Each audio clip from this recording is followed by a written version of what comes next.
Hola a todos. Hoy van wrap-ups. Sé que os debo la vida. Lo estoy mirando en el móvil. Llevo sin subir wrap-ups desde febrero. Os hice una encuesta en Twitter para ver qué queríais que hiciera y me dijisteis, hazlo todo, mujer. Y digo, pues vale, pues lo hago todo. Ahora luego no os quejéis que los vídeos. Os cuento que empecé el mes de febrero leyendo una LC a la que me invitó Lydia Weasley del blog La literatura de los dormidos despiertos, menudo trabalenguas de blog. Os pondré la cajita de descripción, la dirección de ella y demás. Es un blog que está muy interesante, la verdad está muy bien. Si queréis, bueno, cualquier cosa, Lydia tiene mucho que decir. Empecé leyendo El mar de la tranquilidad de Cache Milay. Este libro yo lo había oído rondar por Booktube. Sí, chupa. Lo había oído rondar por Booktube cuando fue novedad. Era en plan de, es el megalibro del siglo.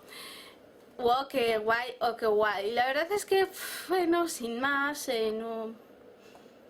no tenía nada en contra de leerlo, pero tampoco tenía nada a favor. Y al proponerme la idea dije, bueno, vamos a intentarlo. No es mi historia, ¿vale? Es el típico libro de una historia de amor, de personas que tienen muchos traumas y se juntan y se curan mutuamente y esas cosas, que sí están muy bien en ciertas cosas, por normalizar el trauma y tal, y muy mal en otras. A mí me molesta mucho que la literatura juvenil romántica necesite, porque sí, como cliché, una escena de intento de violación. No tiene sentido, no. Del mismo modo que no me gusta que sea necesario que él tenga que pelearse por el honor de ella en algún momento. No me gusta. Tampoco me gusta que el look de la protagonista sea de putón del infierno, sea una cosa que ella hace para llamar la atención porque necesita ayuda. Oye, si una se quiere vestir de putón del infierno, que se vista de putón del infierno. Y no tiene ninguna... Igual es solo porque le gusta. ¿Qué pasa? O sea, no... Que las cosas que no son el mainstream están mal y tienen que tener que ver con que una persona esté damnificada. Pues no. No, en absoluto. Y así hay algunos otros clichés que pues no me van. Con experiencia de lectura ¿Qué expresión? Sin más, es un libro que se lee muy rápido, pero que tampoco veo que aporte gran cosa. Y yo lo siento mucho porque conozco gente que lo adora y realmente lo considera el gran libro, pero sin más. Creedme que yo aquí, diciendo esto, he pensado, yo esto ya lo he dicho. Después del mar de la tranquilidad, me pasé a una novela histórica de vascos. ¿Por qué? Porque yo, histórica de vascos. Lo vasco es lo mío. Mentir es encender el fuego. Mentir es encender el fuego es una historia basada en anistoria. Se basa en la leyenda de Jaume Suria, que es un mito de cómo Vizcaya pasó a tener un condado propio. ¿Qué pasa?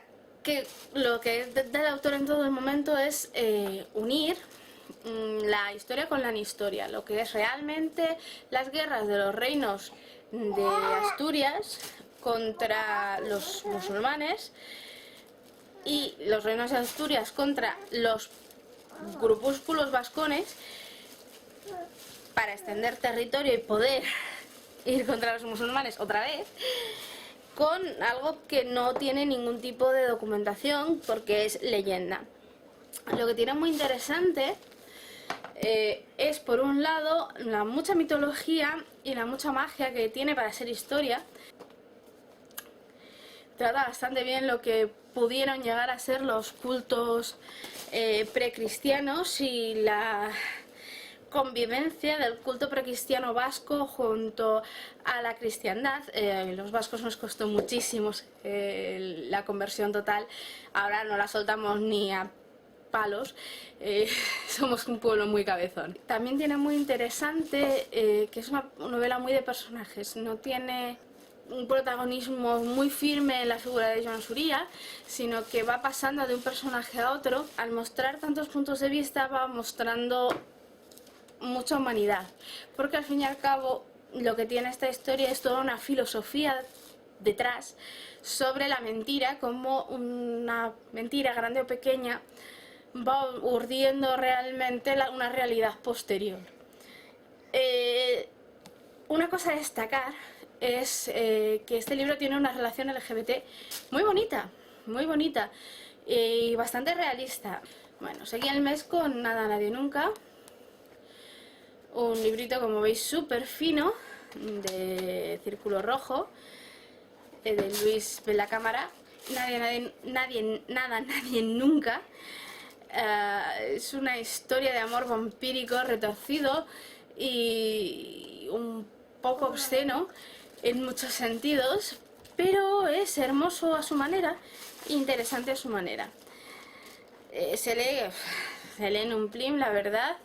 Es bastante poético, sobre todo teniendo en cuenta que el narrador principal es una vampiresa y está hablando en primera persona todo el tiempo, primero como una confesión o como una carta hacia el hombre humano del que se ha enamorado, y después como una especie de diario de lo que ha hecho, de lo que está haciendo, hasta el desenlace final de esta historia.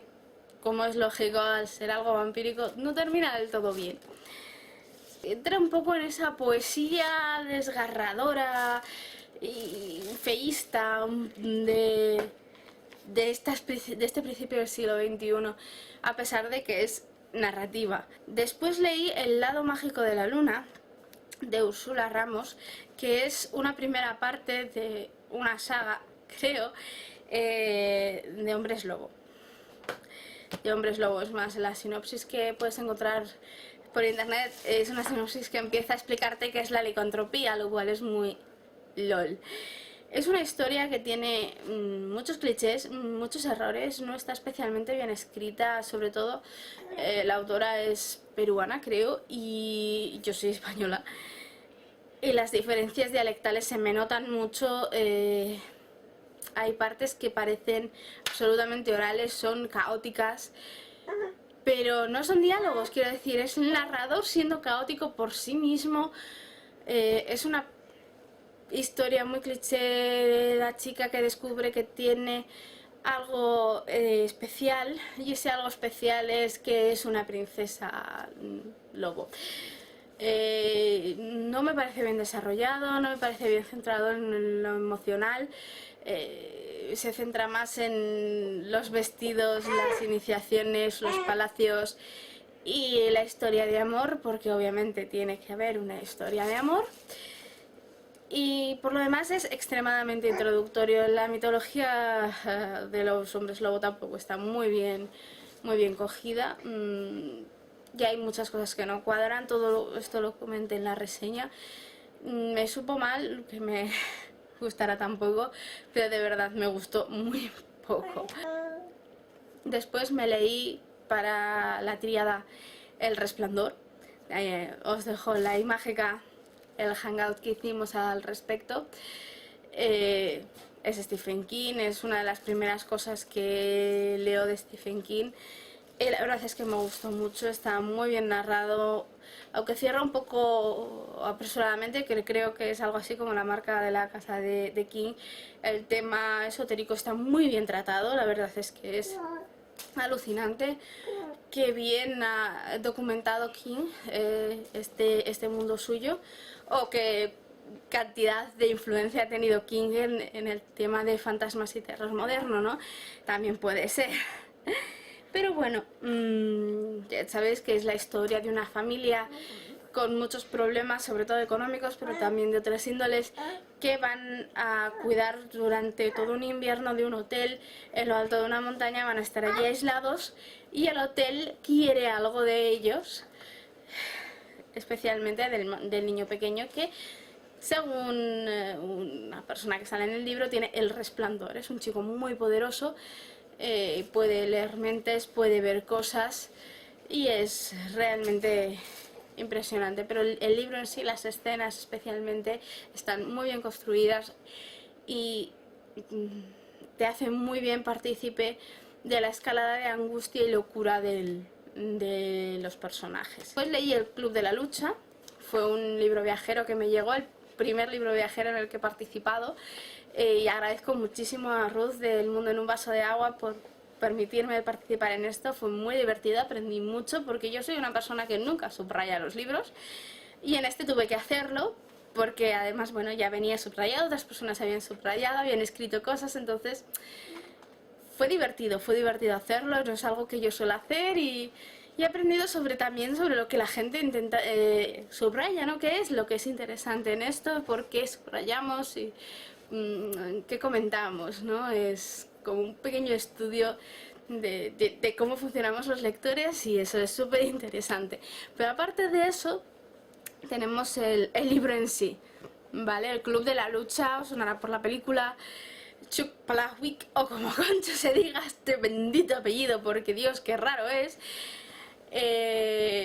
La verdad es que he hecho un trabajo muy extraño. Hasta el final, si no conoces la película, no tienes ni idea de lo que te está contando, de lo que pasa. Solo sabes que todos son muy cabrones, todos son muy retorcidos y todos son muy asquerosos y que el mundo da mucho asco. Aprendes muchas cosas malas. No vuelves a mirar un plato que te trae un camarero, igual jamás en la vida. Es muy divertido de leer en ese sentido, aunque es muy revulsivo, es muy asqueroso, es muy raro, muy raro, pero al mismo tiempo eso es muy divertido y es muy revulsivo. Y al final te das cuenta de cuán genial ha sido toda la narración, porque hay una vuelta de tuerca que te hace ver un doblez y recapitular toda la narración, cambiando cosas que dabas por sentado que eran así. Y es muy interesante en ese sentido. Es una técnica muy molona, que no sé si es única para este libro o si es una cosa que el autor hace más a menudo, porque es lo único que he leído de él. Vale, como clásico del mes, porque ya sabéis que yo leo clásicos todos los meses, aunque este último mes no lo hice, bueno, da igual. Me leí Otelo, el comedor de orejas, la obra de Shakespeare del negro celoso que mata a su mujer solo porque alguien le ha comido la oreja. No es spoiler, todo el mundo lo sabe. La verdad es que como obra es un poco, bueno, sin más. El teatro de Shakespeare tiene varias formas, ¿no? Está la comedia así en plan de enredo y está el dramón. Y esto es un drama de enredo un poco extraño, así entre medio gracioso, medio Dios mío. Y en lo que acabas es en comunicaros, gente, comunicaros, porque si no, mira dónde llegáis. Creo que todo el mundo debería leer en algún momento o ver sobre todo las obras de teatro de Shakespeare y evaluar por sí mismos, pero bueno, Otelo es una historia que está ahí al al medio entre las buenas y las malas. Y no es que sea una mala experiencia, sobre todo porque el teatro se lee como se bebe un vaso de agua, pero tampoco es que sea la gran obra del autor. Terminé febrero leyéndome El creador de ánimas de Cristina León Lopa. Es un libro precioso, precioso. Tenéis la reseña, os la dejo por aquí en la imágenes. Por lo que no me voy a extender mucho, más que es una obra que me llamó la atención, pues una mitología diferente, un poco en fantasía urbana, y a mí eso ya me mola, y que tiene muchos guiños a la cultura gótica y eso también mola, y la verdad es que es una historia que merece bastante la pena. Me gustó bastante y sigamos al siguiente mes porque tenemos poco tiempo y muchos meses por delante. Empecé el mes de marzo leyéndome ya directamente el clásico, en plan de ya está, venga. Y el clásico fue El licenciado Vidriera, una de esas novelas ejemplares que mucha gente, especialmente Iván, considera que es hacer trampa, porque uno debería leerse las novelas ejemplares como un todo y no de una en una como estaba haciendo yo y tal.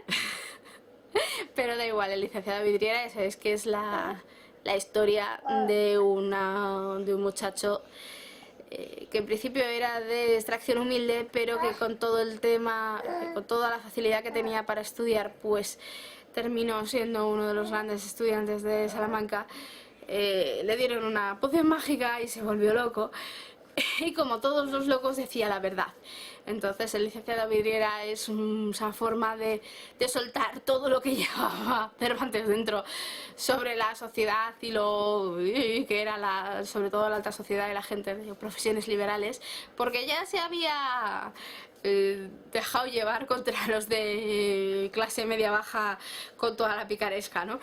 Entonces, pues esto era un poco, vamos a repartir para todos los públicos. Bastante gracioso así en general, pero dentro del hecho de que es una novela que tiene sus muchos años y que claro, pues tiene problemas de adaptación del lenguaje y tal, y hay que pararse a pensar cómo era realmente la sociedad en ese momento para cogerle así un poco tranquilo. Después del licenciado Vidriera cayó Poker Kingdom. Es una novela, en principio primera parte, porque la verdad es que la trama queda suficientemente abierta como para seguir en ello. Parece más cortita de lo que es, porque aunque la letra es grande, la edición está bastante apretadita. No sé si se ve, apenas si tiene margen. Es una historia de fantasía en un reino subdividido por los palos de la baraja, y básicamente es bastante coral, aunque la sinopsis dice que es más bien la historia de Atenea, una líder del ejército del reino de Picas, sus intentos por parar a un malvado llamado el Arlequín, que está intentando conseguir todos los elementos para desestabilizar el mundo tal y como lo conocemos, desestabilizar la naturaleza y tomar el control. La verdad es que la construcción del mundo es bastante sencilla, pero funciona. La magia también es bastante sencilla, porque se basa en los 4 elementos y tal, pero también un poquito ilimitada, lo cual es un poco no demasiado positivo. Los personajes están bastante bien y sobre todo el hecho de que es bastante coral y da campo a diferentes personajes a ser de diferente manera. No están todos cortados por el mismo patrón y ni siquiera están cortados por el patrón del elemento que se supone que representan los guardianes de tales elementos, que son básicamente los protagonistas de esta historia. Tengo ganas de que Poker Kingdom sea algo más que solo este pequeño libro, porque la verdad es que creo que si ha de desarrollarse, terminar de ser una buena historia, una gran historia, es con las continuaciones en los siguientes volúmenes. Así que Verónica, ponte las pilas, please. Lo siguiente que leí en el mes de marzo fue Earthland, de Jesús Merino Ferri, también primera parte de saga de fantasía, en este caso muy tópica, con muchísimos guiños a Tolkien, como si no sigues los esquemas y los personajes de Tolkien y las cositas de Tolkien, como hey, vamos a destruir el anillo único en los fuegos del monte del destino, la fantasía no fuera fantasía. En ese sentido es muy poco original, aunque lo intenta con toda su alma, pero no termina de despegar, la verdad. Me sabe mal, pero es lo que hay. El libro tiene errores, tiene ratas, tiene fallos de maquetación, que espero que esto sea al fin y al cabo es un ejemplar gratuito para reseñadores. Espero que ya esté corregido, porque hablé con la editorial, hablé con el autor y me dijeron que ya estaba corregido, que los libros en venta ya estaban corregidos y que esto no lo tenían. Pero por lo demás tienes la típica historia de príncipes de reinos y héroes que hacen un viaje para enfrentarse al mal y salvar el mundo tal y como lo conocemos.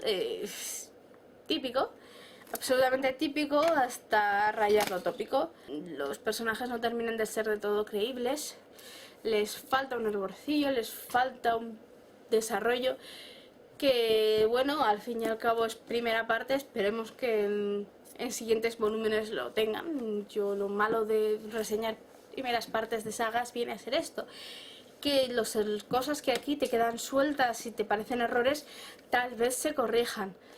Lo mío es tener fe en la humanidad, hijos míos, lo mío es tener fe en la humanidad. El siguiente libro que leí fue Los ojos del mar.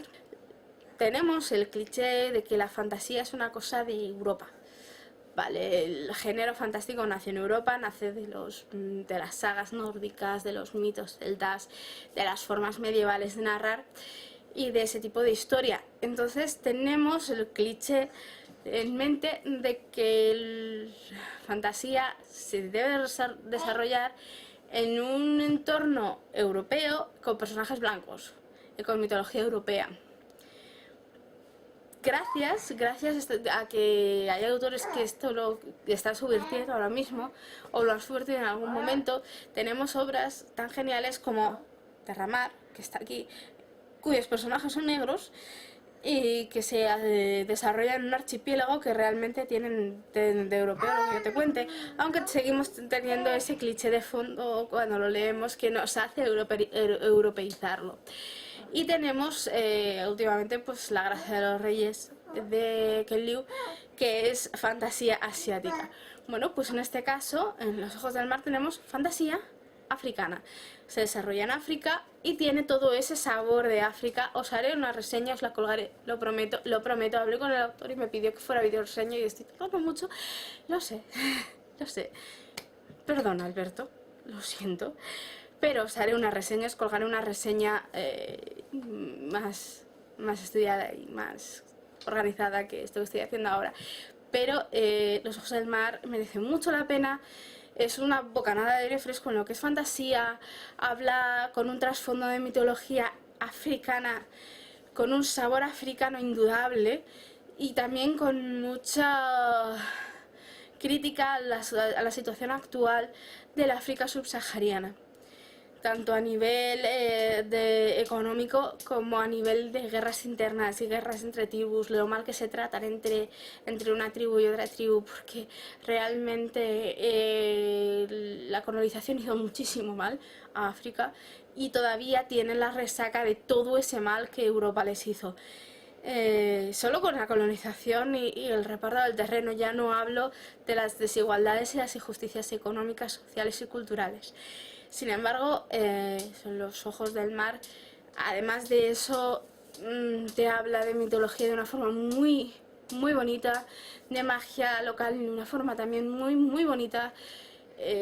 Tiene al mismo tiempo escenas de una poética increíble, con belleza, y además es una fantasía que en principio es puramente mágica, que gira y pasa a ser una trama casi de ciencia ficción con realidades alternas o mundos alternos. Es una cosa increíble, que tenga tantas ramificaciones dentro del género de fantasía, y que sea capaz de unirlas y de que tengan sentido dentro de sí mismos. El único problema que tiene es que está todo tan condensado, es todo tan denso, que hay cosas que no terminan de explicarse del todo bien, o que a mí me hubiese gustado que estuvieran más explicadas, que en vez de ser un libro hubiese sido una biología, o que hubiese tenido más páginas. Pues me leí El mago de Oz, Somewhere over the Rainbow. Sí, así de loca estoy por leer. por leer, no, fue un... Había leído Alicia y quería leer otra obra infantil de más o menos su época. El Mago de Oz es de principios del siglo XX, finales del XIX, y Alicia es del XIX. Una es inglesa, la otra es americana, y la verdad es que no tienen nada que ver. Fue una LC, y una LC por Twitter además, y debo decir que la lectura del Mago de Oz arruinó mi infancia. ¿Cómo puede ser que los zapatos de Dorothy no fueran rojos, por el amor de Dios? Pero aparte de eso, pues sin más, es una típica lectura que es rápida de hacer, curiosa, porque realmente el referente que uno tiene es el de la película, el del cine, el de la cultura pop. La verdad es que el libro no tiene mucho más, y las cosas que no están en la película y están en el libro realmente tampoco aportan demasiado. Simplemente es una historia para pasar el rato, y tampoco hace mucho más que enseñar a jugar en equipo y ya. Pero bueno, fue muy curioso de hacer, la verdad, una experiencia que uno tiene que pasar al menos una vez en la vida. Vale. Después leí Tocados, ¿vale? Tocados, de Daniel Colea, es una novela sobre el TOC, sobre el trastorno obsesivo compulsivo. Una novela sobre el trastorno obsesivo compulsivo escrita por un chico con trastorno obsesivo compulsivo. La pega que le veo es que es extremadamente buenista, porque aquí el personaje principal es un chico que quiere ser actor, que y el trastorno obsesivo compulsivo no hace más que tocarle la figa, literalmente, le toca la moral y le impide cumplir sus sueños. Consigue superar ese impedimento que el TOC le tiene. No es que supere el TOC no se supera, tú tienes TOC y tienes TOC toda la vida, esas cosas son así, pero es buenista, es en plan de si estás controlado y eres consciente todo el tiempo y tal, puedes cumplir tus sueños a pesar del TOC.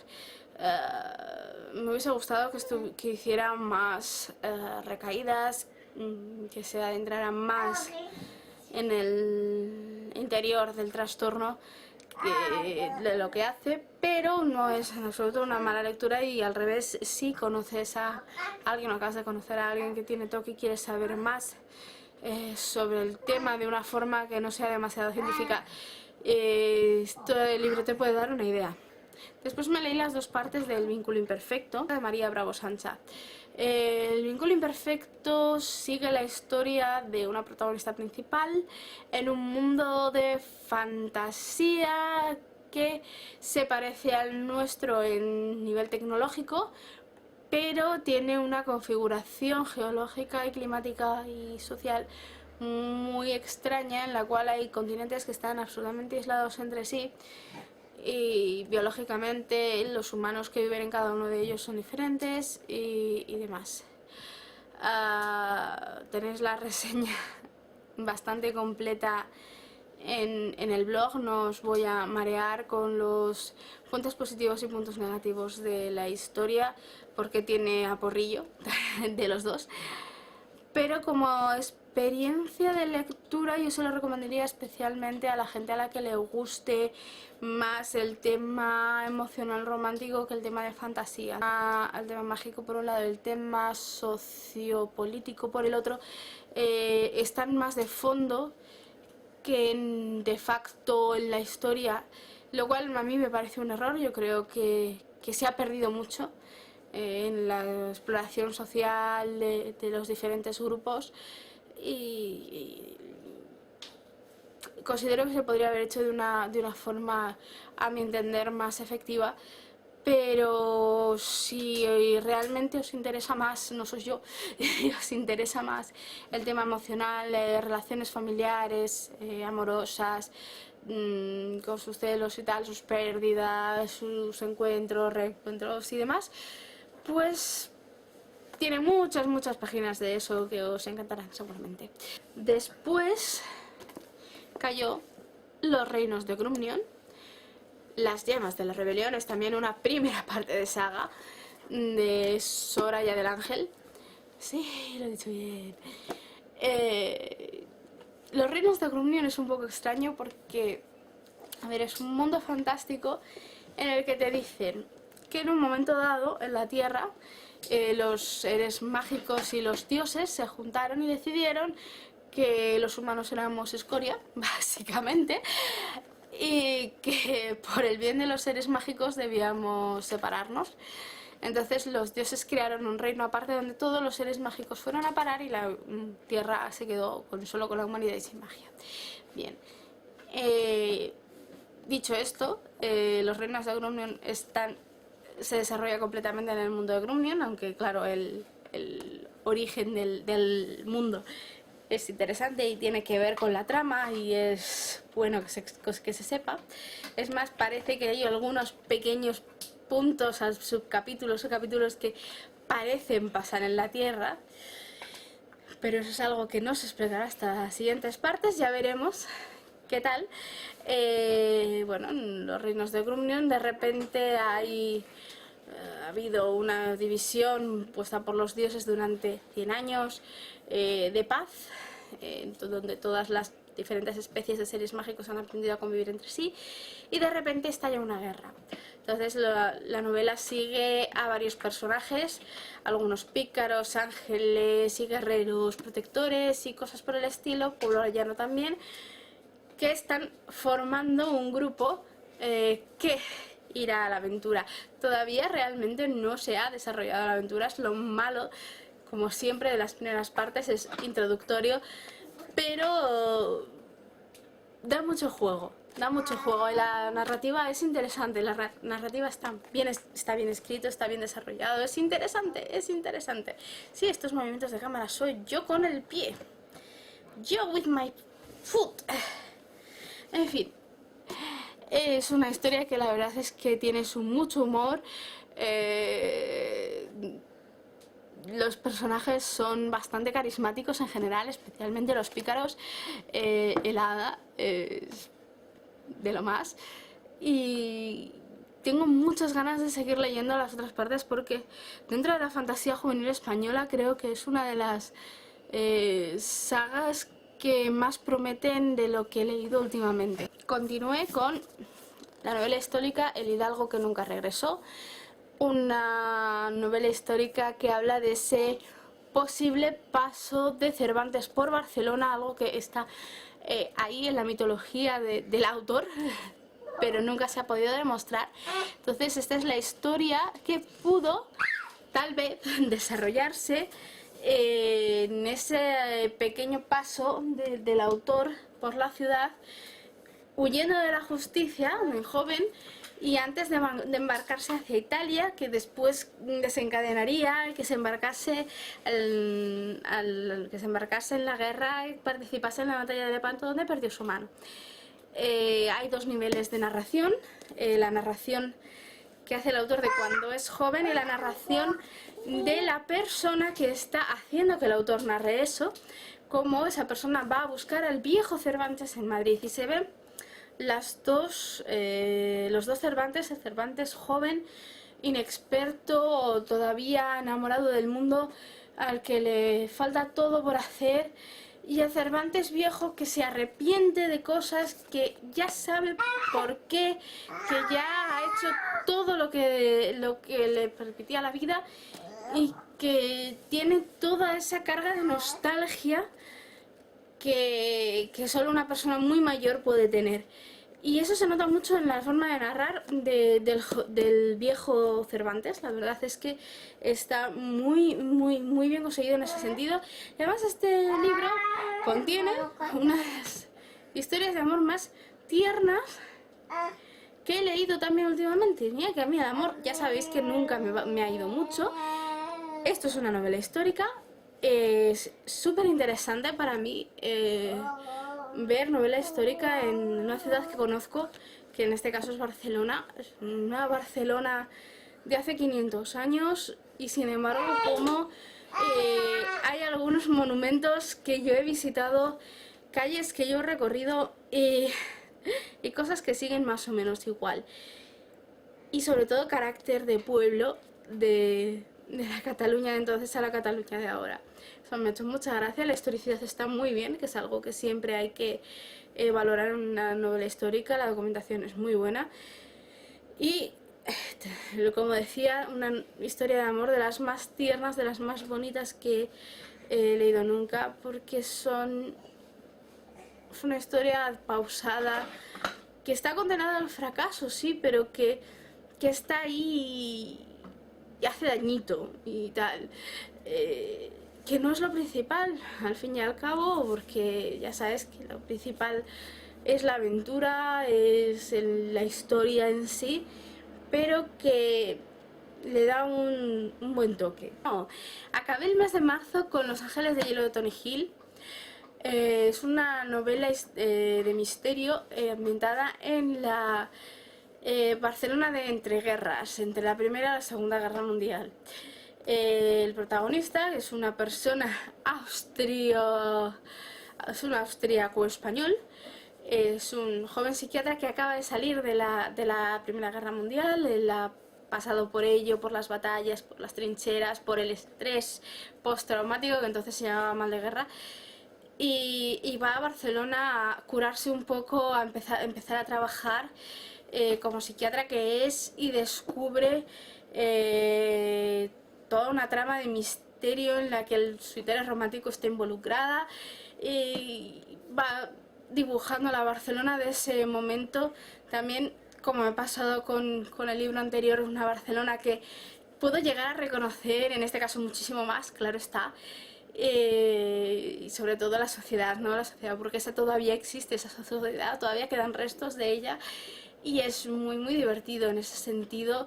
El nivel psicológico es muy interesante, el nivel psiquiátrico es muy interesante, cómo todos los seres tienen su parte de maldad, y lo más interesante es sobre todo la construcción, porque tienes una historia que sabes que es un thriller, que sabes que es un misterio, pero es tan psicológico que durante más de la mitad del libro está tratándolo como si fuera simplemente una historia de terror gótico. Esto parece una historia de fantasmas desde el principio hasta casi el final del libro, y contiene algunos giros realmente interesantes, sobre todo hacia el final. Es un libro que es muy muy interesante de leer, a pesar de que es bastante tochito, y que yo recomiendo mucho, pero mucho, mucho, mucho, mucho. Nunca me arrepentiré de haberlo leído, aunque en principio le tenía un poco de duditas.